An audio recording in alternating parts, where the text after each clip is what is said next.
नमस्कार दोस्तों पटना से लेकर दिल्ली तक आप किसी भी भारतीय जनता पार्टी के नेता से एक सवाल पूछिए कि बिहार में आपका मुख्यमंत्री पद का चेहरा कौन है। तो जवाब सिर्फ एक आता है कि एनडीए का अगर कोई चेहरा है तो वो नीतीश कुमार है। ठीक बात है, इस सवाल का जवाब तो ठीक है, लेकिन जैसे ही आप अगला सवाल पूछेंगे कि अगर बिहार में जो इस साल चुनाव होना है, अगर चुनाव के बाद नतीजे आपके पक्ष में आए तो क्या मुख्यमंत्री नीतीश कुमार होंगे, तो सीधे एक जवाब आता है कि मुख्यमंत्री तो पार्लियामेंट्री बोर्ड तय करेगा, एनडीए के घटक दल तय करेंगे कि मुख्यमंत्री कौन होगा।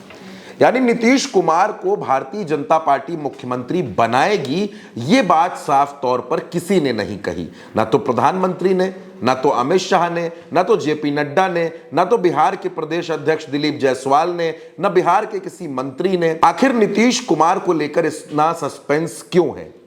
लेकिन अगर आप सोच रहे हैं कि सिर्फ नीतीश कुमार के नाम पर सस्पेंस बना हुआ है, तो ऐसा नहीं है, क्योंकि एक नई लड़ाई छिड़ गई है बिहार के अंदर।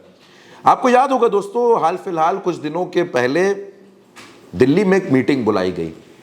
इस मीटिंग में तमाम सांसद पहुंचे थे, तमाम नेता पहुंचे थे, एनडीए के घटक दलों के नेता पहुंचे थे। और मीटिंग क्या, ये डिनर रखा गया था राष्ट्रीय अध्यक्ष भारतीय जनता पार्टी जेपी नड्डा के आवास पर। इसमें उपेंद्र कुशवाहा भी थे, चिराग पासवान, जीतन राम मांझी, भाजपा के तमाम नेता थे, लेकिन एक चेहरा नदारद था, उस चेहरे का नाम नीतीश कुमार। अब जब इस चेहरे पर आप सवाल पूछिए कि ये चेहरा वहां क्यों नहीं था, तो कहा यह जाता है कि हमने ललन सिंह और संजय झा को भेज दिया था। उन लोगों ने मीटिंग में शिरकत की है। इस मीटिंग में एक बात बहुत खुलकर आ गई। सबसे पहली बात तो जेपी नड्डा को यह कहना पड़ गया कि एनडीए के दलों में बिखराव ना दिखे, हमारी एकजुटता दिखनी जरूरी है। दोस्तों, जब कोई ये बात कहता है कि हमारी आपस की लड़ाई बाहर ना दिखे, हमारी एकजुटता दिखे, तो इसका मैसेज भी साफ है कि यानी अंदर अंदर खटपट चल जरूर रही है। इस मीटिंग में सबसे ज्यादा चौंकाया तीन नेताओं ने, चिराग, उपेंद्र कुशवाहा और जीतन राम मांझी।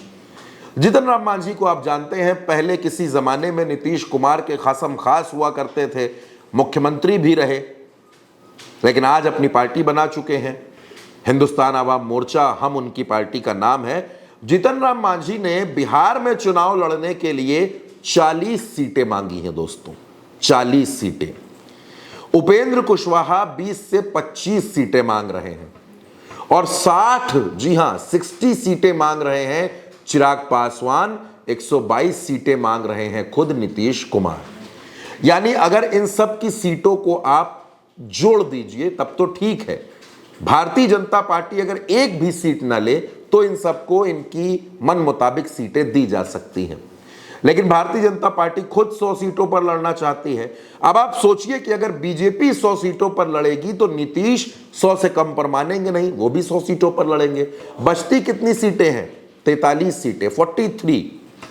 अब 43 सीटों में अगर 40 सीटें ले जाएं जीतन राम मांझी, तो चिराग को क्या मिलेगा, उपेंद्र कुशवाहा को क्या मिलेगा, और आजकल भारतीय जनता पार्टी जिन नए नेता पर डोरे डाल रही है, मुकेश सहनी, उनको क्या मिलेगा? जाहिर सी बात है, कुछ नहीं मिलेगा। मांझी अड़ गए हैं कि 40 सीटें चाहिए। चिराग पासवान कहते हैं कि हमारी पार्टी लगातार बड़ी हो रही है, हमारी पार्टी मेहनत कर रही है, 60 सीटें चाहिए।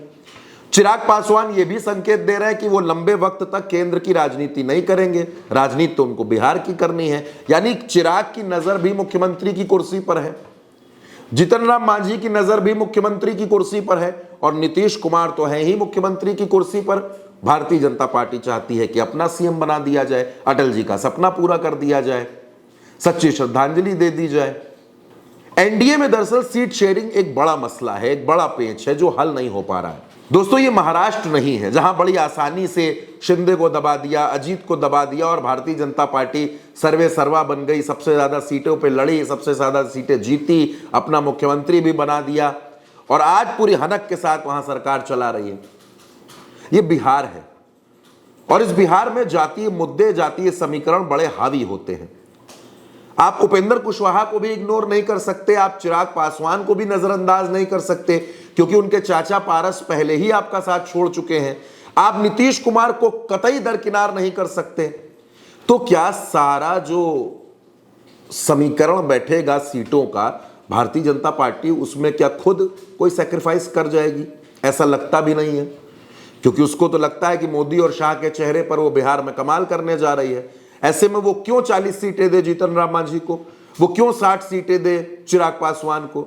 भाजपा को तो लगता है कि 4-5 सीटें उपेंद्र कुशवाहा को, 10 सीटें जीतन राम मांझी को, 15 से 17 सीटें चिराग पासवान को, 70 सीटें नीतीश कुमार को, और बाकी सीटों पर भाजपा लड़ेगी। अच्छा, नीतीश कुमार की सीटों को लेकर भारतीय जनता पार्टी के पास एक अलग फॉर्मूला है। भारतीय जनता पार्टी का यह कहना है कि आपके पास 45 विधायक हैं, हम आपको 25 सीटें और ज्यादा दिए दे रहे हैं, 70 सीटों पर आप चुनाव लड़ लीजिए। नीतीश कुमार कहते हैं कि 122 से कम सीटों पर हम चुनाव नहीं लड़ेंगे।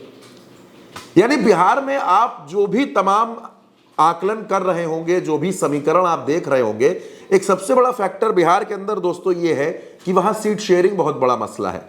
वहां सीट शेयरिंग हल नहीं हो पा रही है। इस मीटिंग में कम से कम ये देखने को मिला।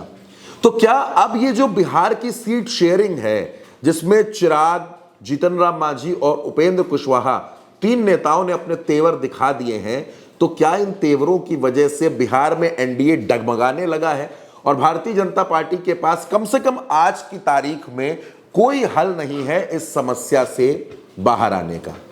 सीट शेयरिंग में किसको कितनी सीटें मिलेंगी ये भी देखने वाली बात होगी, लेकिन फिलहाल ये साफ है कि सीटों को लेकर सिर्फ फुटौल बहुत जल्द शुरू होने वाला है।